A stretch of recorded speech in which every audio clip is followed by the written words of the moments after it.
नमस्कार। नई परख के राष्ट्रीय मुद्दा कार्यक्रम में आपका स्वागत है। आज के इस कार्यक्रम में हम एक ऐसे मुद्दे की बात करेंगे, जिसके आस-पास विपक्ष अपनी राजनीति को गोलबंद करने की कोशिश कर रहा है। राहुल गांधी पर यह आरोप लगा कि उन्होंने पिछड़ी जातियों का अपमान किया है, खासतौर पे जो उन्होंने बयान दिया था गुजरात में, कोलार में उन्होंने बयान दिया था, जिसके कारण से उन्हें गुजरात की एक अदालत ने सजा दी और उसके बाद भारतीय जनता पार्टी ने यह अभियान चलाया कि उन्होंने ओबीसी का अपमान किया है।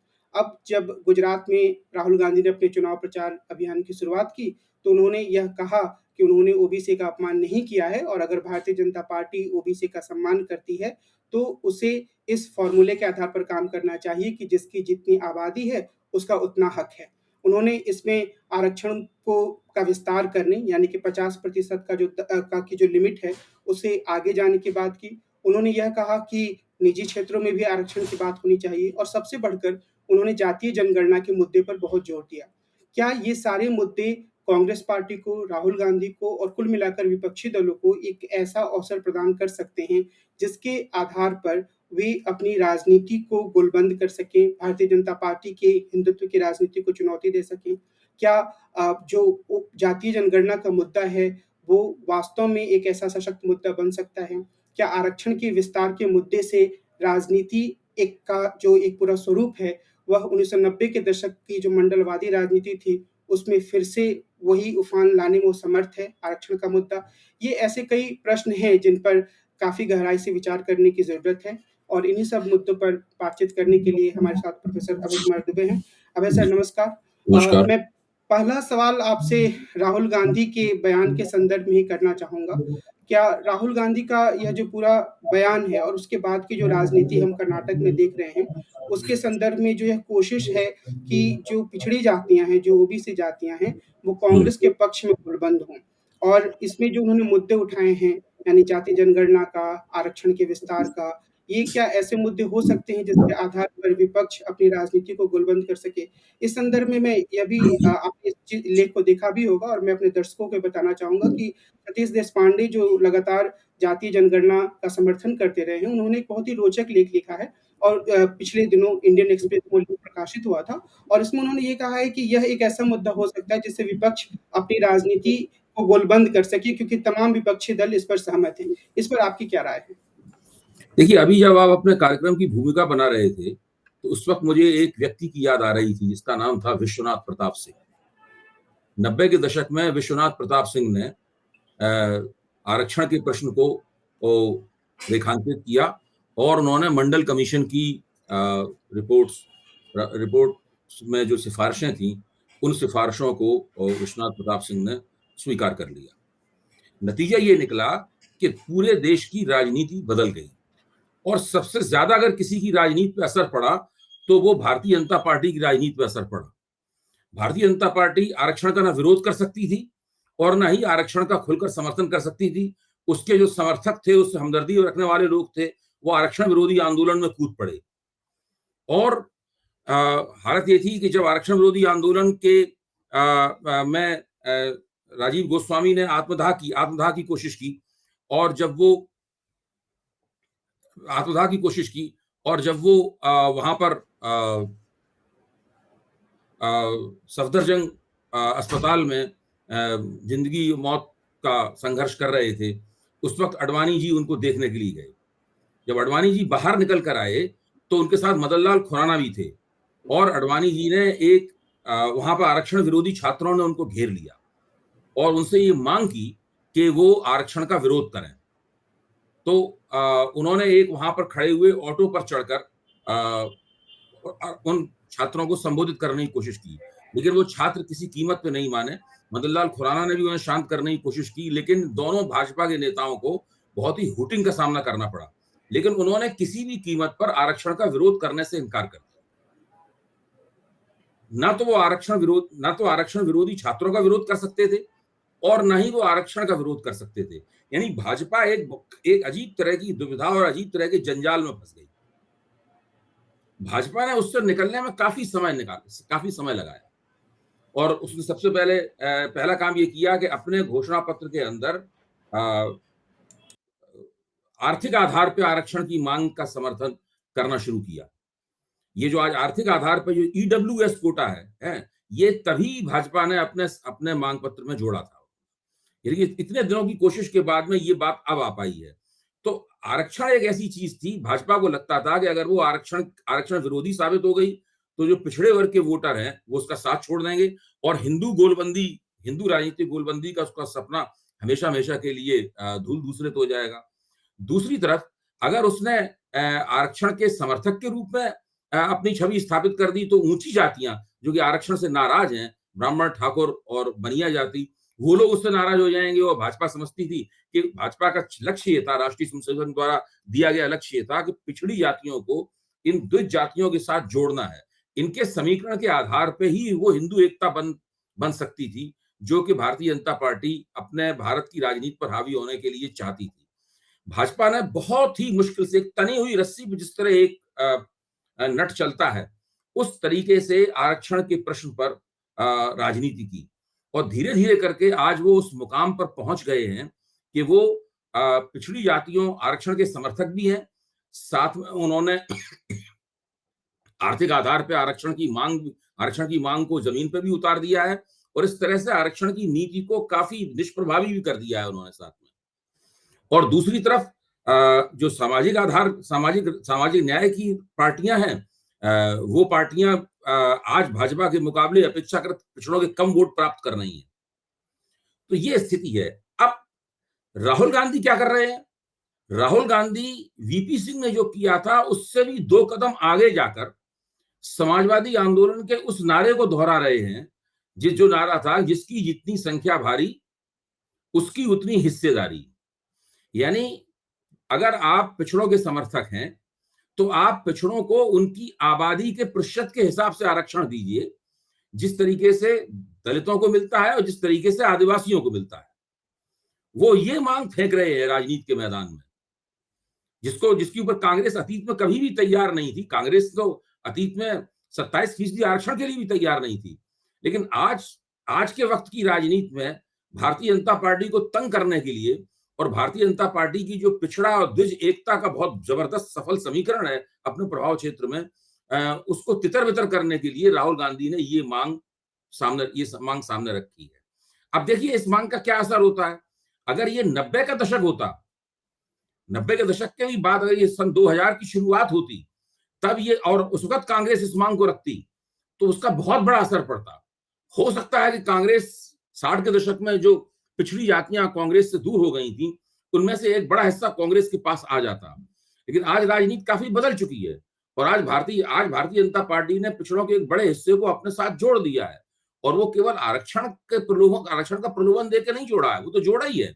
लेकिन उसकी जगह भाजपा ने अपनी पार्टी का और अपनी राजनीति का बहुत बड़े पैमाने पर ओबीसीआइजेशन कर दिया है। ओबीसी ओबीसी समुदायों को लगता है कि भारतीय जनता पार्टी एक ऐसी पार्टी है जो कि ओबीसी समुदायों को अगर सत्ता देगी, तो जो ऊंची जातियां हैं वो उसका विरोध नहीं करेंगी। यानी ऊंची जातियां भी उसी जगह वोट करेंगी, ओबीसी समुदाय भी उसी जगह वोट करेंगे और सत्ता मिलेगी, उस सत्ता से बंटवारा होगा जिसमें ओबीसी समुदाय को भी सत्ता का हिस्सा मिलेगा। ये पिछले 8-9 साल में भारतीय जनता पार्टी ने करके दिखा दिया है। इसमें बहुत सी 19-20 है। ओबीसी समुदाय से नाराज भी होते रहते हैं, भाजपा से दूर भी हटते रहते हैं, फिर आते भी रहते हैं दोबारा लौटकर। विधानसभा में दूर हट जाते हैं, लोकसभा में मिल जाते हैं, कभी लोकसभा में पूरी तरह, तो ये एक तरह की प्रक्रिया चलती रहती है। लेकिन लुब्बो-लुभाव ये है कि भारतीय जनता पार्टी पिछड़े वोटरों की एक बहुत बड़ी दावेदार है और एक सफल दावेदार है। भारतीय जनता पार्टी को ये जो राजनीतिक लाभ प्राप्त हुआ है, इस लाभ को गड़बड़ाने के लिए मेरे ख्याल से राहुल गांधी की रणनीतिकारों ने एक योजना बनाई है और राहुल गांधी उसके ऊपर अमल कर रहे हैं। वो कह रहे हैं जिसकी जितनी संख्या भारी उसकी उतनी हिस्सेदारी। अब इसका क्या राजनीतिक असर होगा? क्या भारतीय जनता पार्टी का जो पिछड़ा आधार है वो इससे गड़बड़ा जाएगा? क्या भारतीय जनता पार्टी में भी इस तरह की मांग शुरू हो जाएगी? तो ये सब देखने वाली बात है। एक उसमें मैं जो जातीय जनगणना की माँग थी, उस सवाल को मैं फिर से इस रूप में रखना चाहूँगा कि जो हम लोग राजनीति शास्त्र में पढ़ते आए हैं, जो रजनी कोठारी का जातियों के राजनीतिकरण का विचार है, तो उसके बारे में आम तौर पर ये कहा जाता रहा है कि यह विचार मोटे तौर पर ऐसा लगता है, अगर व्यवहारिक राजनीति में हम देखें, कि जो ऊँचे स्तर की पिछड़ी जातियाँ हैं, जिनकी संख्यात्मक स्थिति काफ़ी मजबूत है, उनके राजनीतिकरण को ज़्यादा मजबूती से दिखाती है।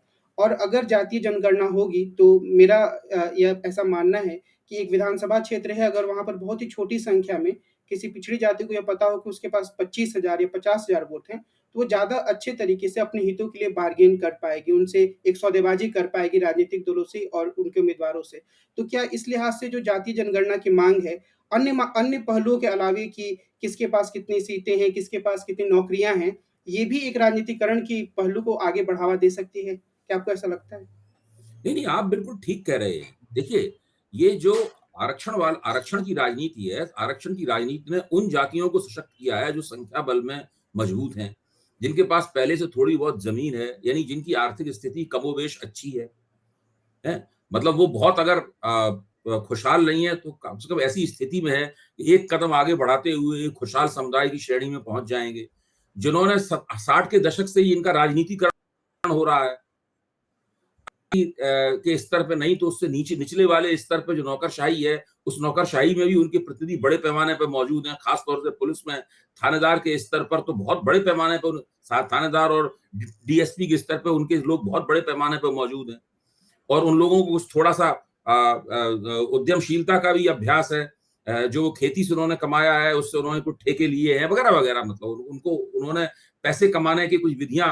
और दूसरी बात यह है कि फिर शिक्षा की तरफ भी उनके लोगों का रुझान बढ़ा है, बहुत से लोग उनमें शिक्षक बन गए हैं कुछ परिवारों में। तो ऐसी स्थिति में जब आरक्षण का लाभ मिलता है और आरक्षण के लाभ के कारण वो सत्ता के निकट आते हैं, तो सबसे ज्यादा इन्हीं समुदायों का सशक्तिकरण होता है। क्रिस्टोफ जेफरलो ने इस विषय में जो अपनी पुस्तक लिखी है, उस पुस्तक में उन्होंने लिखा भी है कि सामाजिक न्याय का मतलब क्या है, यादवों का सशक्तिकरण। वो एक पंक्ति कहीं उनकी उस मोटी सी पुस्तक में है, लेकिन बहुत महत्वपूर्ण केंद्रीय पंक्ति है। तो यादवों के बाद दूसरे नंबर पे जो लोग संख्या बल में हैं, तीसरे नंबर पर संख्या बल में हैं, उसी क्रम से और उसी स्तर का उनका सशक्तिकरण होता है। इसमें सबसे ज्यादा मार उन लोगों को पड़ती है जो कि संख्या बल में बहुत ही कम है और जिनके पास जमीन बिल्कुल नहीं है, यानी जो कारीगर किस्म के पेशों से जुड़े हुए हैं। देखिए, अगर आप पूरे पिछड़े वर्ग को देखें तो पिछड़े वर्ग को आराम से 2 हिस्सों में बांटा जा सकता है। एक हिस्सा वो है जिनके पास जमीन है और एक हिस्सा वो है जो कि कारीगर लोग, आर्टिजन लोग। और जो आर्टिजन लोग हैं उनकी हालत बहुत खराब है आर्थिक रूप से। वो दलितों की तरह अस्पष्ट तो नहीं है, अछूत तो नहीं है, लेकिन बाकी आर्थिक स्थिति में वो दलितों के समान ही गए बीते। ये स्थिति है। और मंडल कमीशन की रिपोर्ट, उसके बाद जिस तरीके से आरक्षण लागू हुआ, उसमें कभी भी इस हिस्से का ध्यान नहीं रखा गया। बिहार में एक अति पिछड़ा कैटेगरी श्रेणी बनाई गई है और कहीं दूसरी बहुत कम जगहों पर ये श्रेणी है। उत्तर प्रदेश में जब रोहिणी कमीशन की रिपोर्ट के बाद हो सकता है कि ये श्रेणी अब और ज्यादा उभर के सामने आए और उसको उस तरीके से आरक्षण के लाभ देने की कोशिश हो। तो ये जातिगत जनगणना जो है वो एक कुल मिला के एक, अगर नैतिक रूप से देखा जाए तो जातिगत जनगणना होनी चाहिए, इसमें मुझे कोई आपत्ति नहीं है। लेकिन अगर राजनीतिक लाभ की दृष्टि से देखा जाए तो इसका लाभ जितना 90 के दशक में इन तमाम सामाजिक न्याय की पैरोकारी करने वाले दलों को और नेताओं को हो सकता था, वैसा लाभ अब मिलने वाला नहीं। क्योंकि भाजपा ने अपना ओबीसीकरण करने के साथ में ओबीसी समुदायों का बहुत सारा हिंदूकरण भी किया है। यानी एक तरफ भाजपा ने अपना ओबीसीकरण किया है, राष्ट्रीय स्वयंसेवक संघ ने अपना ओबीसीकरण किया है और उसी प्रक्रिया में ओबीसी समुदायों का हिंदूकरण बहुत हुआ है। वो पहले भी अच्छे खासे धर्मनिष्ठ हिंदू हुआ करते थे, लेकिन समाजवादी आंदोलन के मुहावरे में दूर से देखने में ऐसा लगता था कि ये लोग उस तरह से हिंदू नहीं है जिस तरीके से ब्राह्मण, ठाकुर और बनिए होते हैं हिंदू। लेकिन वो जो उनका हिंदूपन था, वो भाजपा की राजनीति के प्रभाव में निकलकर सामने आ गया है। अब ऐसे बजरंग दल को आप देखिए, जो राष्ट्रीय स्वयंसेवक संघ का एक मोर्चा संगठन है, बजरंग दल जो बहुत ही आक्रामक किस्म का संगठन है। बजरंग दल तो एक तरह से देखा जाए ओबीसी जमातों का ही संगठन है। मैं कहना ये चाहता हूं कि आज पिछड़े वर्ग की राजनीति पूरी तरीके से बदल चुकी है। राहुल गांधी एक बहुत ही रेडिकल किस्म की मांग कर रहे हैं, जिसको मानना किसी भी सरकार के लिए संभव नहीं होगा। राहुल गांधी प्रधानमंत्री हो, उनके लिए भी संभव नहीं होगा, क्योंकि वो विपक्ष में है, इसलिए उन्हें ये मांग करने की सुविधा है। वो चाहते हैं जो लोग सत्ताधारी हैं उनकी राजनीति गड़बड़ा जाए इस मांग के प्रभाव में। लेकिन भाजपा काफी कुशल है। भाजपा इस मांग का किस तरह से जवाब देती है, इस पर हम लोगों को निगाह रखनी होगी और हमें देखना होगा कि भारतीय जनता पार्टी, राहुल गांधी ने जो एक ऐसी उन्हें बेचैन कर देने वाली या उनकी हिंदू एकता को तितर-बितर कर देने वाली जो मांग उसके सामने फेंकी है, वो उसके साथ कैसा सलूक करती है। जी। जो आपने बजरंग दल का उदाहरण दिया, उसपे हमारे एक कलीग हैं, बहुत वो दलित राजनीति में ज़्यादा रुचि रखते हैं। तो उन्होंने एक बार अनौपचारिक बातचीत में ये कहा था कि बजरंग दल जैसा कि नाम से है कि थोड़ा लाठी घुमाने और इस तरह का काम होगा, तो उसी में ज़्यादा स्थान दिया गया है ओबीसी जातियों को। लेकिन शायद अब नेतृत्व के स्तर पर भी आरएसएस और बीजेपी ने पिछले दशक में खुद को बदला है। देखिए, ये बात शुरू-शुरू में ऐसी लगती थी। हुँ, जब शुरू-शुरू में जब जो सेकुलर बुद्धिजीवी या गैर भाजपा बुद्धिजीवी या वामपंथ की तरफ झुके हुए बुद्धिजीवी राष्ट्रीय स्वयंसेवक संघ की और भाजपा की आलोचना करते थे, तब वो कहते थे कि निचले स्तर के तक का तमाम नेतृत्व, तमाम ज़िम्मेदारियाँ वगैरह जो है ये दे रखी हैं पिछड़ी जातियों को और दलित जातियों को।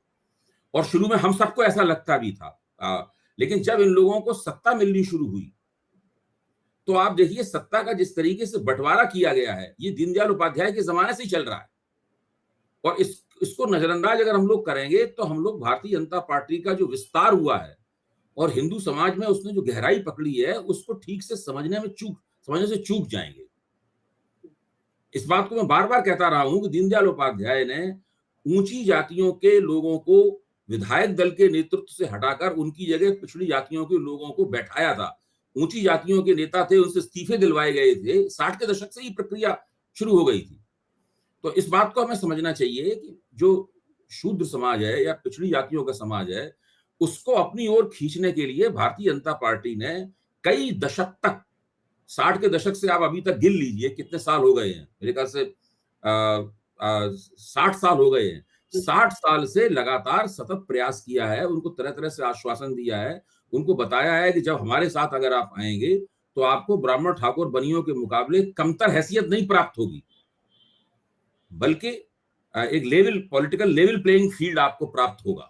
हुँ, और बार-बार वो आए, बार-बार छोड़ के भी गए, ये भी हुआ। लेकिन धीरे-धीरे उनमें से बहुतों को लगने लगा है कि यहाँ पर उनका भविष्य है। हुँ, बिल्कुल।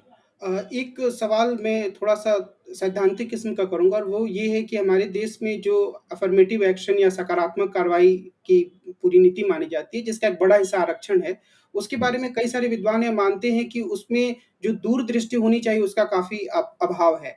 जैसे प्रताप भानु मेहता ने काफ़ी इस बात की आलोचना की, जो कि राहुल गांधी ने या कांग्रेस पार्टी ने कहा कि निजी क्षेत्र में भी आरक्षण को बढ़ावा दिया जाना चाहिए। पर उससे अलग सुहास पलसीकर बार-बार ये तर्क देते रहे हैं कि ये जो आरक्षण का एक जुमला है, वो बहुत राजनीतिक दलों के लिए एक आसान रास्ता बन गया है कि मराठा को भी आरक्षण दे दो, जाट को भी आरक्षण दे दो। और आज दैनिक भास्कर में मैंने एक बहुत रोचक रिपोर्ट पढ़ी कि राजस्थान में कुल 93% जो जनसंख्या का भाग है, वो किसी न किसी तरह के आरक्षण की माँग कर रहा है।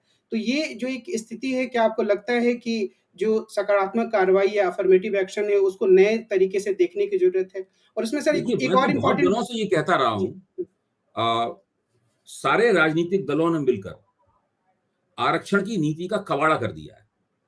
आज आरक्षण की नीति किसी भी तरीके से उस काम के लिए प्रभावी रह ही नहीं गई है, जिसके लिए ये बनी थी। मैं इस आरक्षण की नीति का बड़ा भारी समर्थक हूँ और मैंने सारे जीवन इसके पक्ष में लिखा और बोला है। लेकिन आज देखिए आरक्षण का क्या मतलब? उसका कोई महत्व ही नहीं रह गया है। समाज के जो सबसे ज़्यादा शक्तिशाली किस्म के वर्ग हैं, वो सब आरक्षण की माँग कर रहे हैं और कुछ थोड़ा बहुत उत्पात मचाने के बाद, थोड़े जुलूस-वुलूस निकालने के बाद में वो आरक्षण को काफ़ी कुछ नज़दीक भी, उस माँग को प्राप्त करने के नज़दीक भी पहुँच जाते हैं। तो अब इसमें कुछ बच नहीं गया है। दूसरे समाज का अर्थव्यवस्था का निजीकरण हो रहा है बहुत तेजी के साथ में। सरकार के पास नौकरियां रह ही नहीं गई हैं और निजी क्षेत्र में आरक्षण की मांग लागू की जाए, इसके बारे में कोई बहुत गंभीर नहीं है। भाई ऐसा तो कोई आंदोलन नहीं चल रहा है कि निजी क्षेत्र में आरक्षण की मांग लागू की जाए। जो कुछ प्रदर्शन होते हैं वो सब सरकार के खिलाफ होते हैं। अदानी, अंबानी और टाटा और बिरला के खिलाफ तो कोई प्रदर्शन होते नहीं है। और सरकार निजी क्षेत्र को मजबूर नहीं कर सकती आरक्षण लागू करने के लिए। तो कुछ तो जो समुदाय आरक्षण का की मांग करते हैं अपने लिए, उनको चाहिए कि सरकार के साथ-साथ वो निजी क्षेत्र के बड़े-बड़े जो घराने हैं, सारे देश के कॉर्पोरेट घराने हैं, उन सबके खिलाफ भी प्रदर्शन करें। कुछ उनके ऊपर भी दबाव बनाया जाए, उनके बड़े-बड़े कारखाने हैं, उनके सामने धरने दिए जाएँ कि भाई आप आरक्षण की माँग लागू कीजिए। ऐसा कोई भी नहीं करता। हुँ, सरकार सबके लिए एक आसान आसान निशाना है, क्योंकि लोगों को सरकार को उनके सामने वोट माँगने के लिए जाना पड़ता है। इसलिए सरकार के साथ वो सौदेबाजी कर सकते हैं। निजी क्षेत्र को उनके वोटों की ज़रूरत ही नहीं है। तो ये एक ऐसी स्थिति है कि सारा दबाव सरकार के ऊपर पड़ता है और सरकार तरह-तरह की तिकड़में करके उनको आरक्षण देती रहती है उनको। इस तरह से आरक्षण की नीति उत्तरोत्तर निष्प्रभावी होती चली जा रही है। हुँ, समाज में समता लाने के लिए और अवसरों की समानता पैदा करने के लिए जिस नीति का सदुपयोग किया जाना चाहिए था, वो नीति अपने उस लक्ष्य को वेधने में नाकाम होती जा रही है और उसकी वजह है आरक्षण की नीति का राजनीतिकरण हुँ। और बहुत ही भद्दा और भौड़ा राजनीतिकरण। जी, उसमें मैं एक रोचक बात का उल्लेख करना चाह रहा था, जैसे जो ईडब्ल्यूएस आरक्षण लागू किया गया, आर्थिक रूप से पिछड़े जो उच्च जातियों के लिए उनके लिए, तो उसका बुरा प्रभाव दिल्ली विश्वविद्यालय में बड़े ही अजीब तरीके से देखने को मिलता है अरे! कि मैं तो खुद उसका गवाह हूँ। जी, जी, जी। मैं दिल्ली विश्वविद्यालय के एक कॉलेज की गवर्निंग बॉडी का चेयरमैन हूँ। हुँ, हुँ, उस कॉलेज में और दूसरे तमाम कॉलेजों में बड़े पैमाने पे पिछले दिनों रिक्तियाँ निकली हुँ, अ, सहायक आचार्यों, असिस्टेंट प्रोफेसर्स के लिए और उसके लिए इंटरव्यू हुए। उसमें एक ईडब्ल्यूएस कैटेगरी भी है हुँ, और जो ईडब्ल्यूएस कैटेगरी में इंटरव्यू देने आते थे, वो कहीं से भी आर्थिक रूप से कमज़ोर वर्ग के लगते नहीं थे और मैं बहुतों को जानता हूँ, वो साफ कहते थे कि हम तो सर्टिफ़िकेट बनवा लिया है हमने और हम ईडब्ल्यूएस में हैं। बहुत से लोग जो सर्टिफिकेट नहीं बनवा जैसे मान लीजिए किसी व्यक्ति का ईडब्ल्यूएस के कारण अस्थायी नियुक्ति हो गई यानी एडहॉक अपॉइंटमेंट हो गया। अब वो कई साल से एडहॉक पढ़ा रहा है। हुँ, मान लो 2 साल से एडहॉक पढ़ा रहा है तो अब कायदे से ईडब्ल्यूएस की कैटेगरी से निकल जाना चाहिए। लेकिन फिर भी वो कहीं से सर्टिफिकेट बनवा लाता है और दोबारा उसका उसके जिसकी स्थायी नियुक्ति के लिए वही सर्टिफिकेट काम देता है। तो पूरी तरीके से ऊंची जातियां फर्जी सर्टिफिकेट बनाकर ईडब्ल्यूएस के जरिए रोजगार के बाजार में अपनी घुसपैठ कर रही हैं बहुत तेजी के साथ में। हुँ, अब आप सोचिए आरक्षण की नीति क्यों बनाई गई थी? भारतीय जनता पार्टी ने 90 के दशक में ये लाइन जोड़ी अपने अपने घोषणा पत्र में हुँ, और जब उसको सत्ता प्राप्त हुई तो उसने इसके ऊपर उसको लागू कर दिया। हुँ, लागू करने के बाद इसका सबसे ज्यादा बुरा असर आरक्षण की नीति के ऊपर पड़ रहा है। हम सब जानते हैं कि आरक्षण अपने आप में कोई गरीबी हटाओ नीति नहीं है। इस बात को तो मैं कितने दिनों से कह रहा हूं, आप भी इस बात को कह रहे हैं, लिख रहे हैं। हुँ। लेकिन फिर भी ईडब्ल्यूएस का मतलब है आरक्षण गरीबी हटाओ नीति है। गरीबी हटाने के लिए तो दूसरी सरकारी योजनाएं होती हैं। और उसमें एक और चीज़ ये हुई है कि अगर कोई ईडब्ल्यूएस नहीं है और एक ही सीट है, जैसे हमारे यहाँ हमारे कॉलेज में हुआ, तो उसकी सीट खत्म हो जाती है। एड हॉक की चूँकि जो तदर्थ पढ़ाते हैं, उनकी नियुक्ति की माँग होती है। तो जो लंबे समय से पढ़ा रहे हैं 8 साल या 10 साल से, तो उनकी सीट ईडब्ल्यूएस में चली गई, उनके पास हम्म, ईडब्ल्यूएस का सर्टिफ़िकेट नहीं है, तो हम्म, वो ऐसे ही बेरोज़गार हो गए और ऐसे ही उनकी बेरोजगार हो नियुक्ति हाँ, उनकी नियुक्ति खत्म हो गई। तो एक हम्म। तरीके से जो लोग कभी आरक्षण का इस तरीके के आरक्षण का समर्थन करते थे, वही उसका शिकार हुए कि उनकी नौकरी देखिए इससे छीनी जा रही इसमें है। है चक्कर क्या है, इसमें चक्कर ये है कि आर्थिक आधार पे आरक्षण देने का जो प्रावधान हुआ है उस प्रावधान ने इस नीति को बहुत बुरी तरह विकृत कर दिया है। जो ऊंची जातियों में गरीब लोग हैं उनको कुछ प्रोत्साहन मिलना चाहिए, उनको मदद मिलना चाहिए। मैं इसके कोई भी इसके खिलाफ नहीं हो सकता है, लेकिन उसको आरक्षण की नीति का इस्तेमाल करके क्यों दिया जाए उसको? बिल्कुल। आप ये सोचिए ना, उसको बहुत तरीके हो सकते हैं उनको आगे बढ़ाने के। आप जो गरीबी का सर्टिफिकेट ला रहा है, भाई ये गरीबी की सर्टिफिकेट तो ला रहा है तभी तो उसको वो आरक्षण मिल रहा है और गरीबी का सर्टिफिकेट ला रहा है तो उसकी फीस माफ कर दीजिए। बिल्कुल। उसको एक ऐसा कोई अनुदान दे दीजिए जिससे वो किताबें खरीद ले या उसको विश्वविद्यालय में दाखिला देने में कुछ प्राथमिकता दे दीजिए। लेकिन अब आप आरक्षण की नीति का इस्तेमाल करके जब उसको आगे बढ़ाते हैं, तो ये पूरी नीति जो कि सामाजिक और शैक्षिक रूप से पिछड़े हुए वर्गों के उत्थान के लिए थी, संविधान में साफ लिखा हुआ है। ये सामाजिक और शैक्षिक रूप से पिछड़े हुए गरीब लोगों के आर्थिक रूप से पिछड़े हुए लोगों के उत्थान के लिए नीति नहीं थी। तो संविधान की ये पूरी व्यवस्था जो है ना, ये तो पूरी व्यवस्था का उद्देश्य ही खत्म हो जाता है। बिल्कुल, बिल्कुल। तो आज की हम बातचीत को यहीं विराम देते हैं, लेकिन इसमें जो 2 मुख्य बातें हैं जिस पर ध्यान देने की ज़रूरत है कि सिर्फ़ एक तरीके के नारे को उछाल देने से जो विपक्षी दल है, विशेष रूप से कांग्रेस, वो यह उम्मीद नहीं कर सकती है कि उसके आस-पास पिछड़ी जातियों की गोलबंदी हो जाएगी, क्योंकि भारतीय जनता पार्टी ने लगातार प्रयास करके पिछड़ी जातियों को खुद से जोड़ा है, तो शायद उनको भी गहरे स्तर पर और रणनीतिक रूप से काम करने की ज़रूरत है। और जो दूसरी बात आज की बातचीत में आई, वो यह कि आरक्षण की जो पूरी नीति है, वो एक तरीके से कुछ हद तक मज़ाक बन चुकी है, और उस पे सही तरीके से गंभीरता से विचार करने की ज़रूरत है कि इसे और ज़्यादा प्रभावी कैसे बनाया जाए और जो लोग ज़रूरतमंद हैं, उन तक इसका लाभ कैसे पहुँचे। तो आज की इस पूरी बातचीत को हम यहीं विराम देते हैं, और अगले अंक में मिलेंगे हम और किसी अन्य राजनीतिक मुद्दे पर विस्तार से चर्चा करेंगे। अभय सर, आपको बहुत-बहुत धन्यवाद। नमस्कार।